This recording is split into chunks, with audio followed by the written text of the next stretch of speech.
the reports about Netanyahu being motivated by keeping his coalition together or concerns about his political trials. I think these are greatly exaggerated.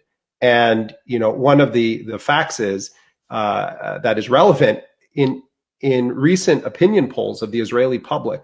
A very large majority of Israelis, regardless of their political opinion, of Jewish Israelis, support the Gaza agenda.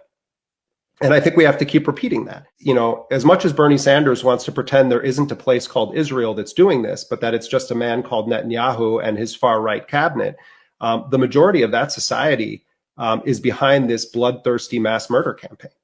And I think that needs to be repeated over and over. So Netanyahu is at the zenith of his political career. I think he very much believes that this is his moment to run the deck.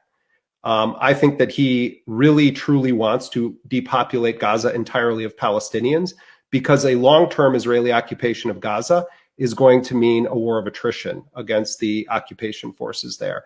I also think, Netanyahu is a shrewd student of American politics.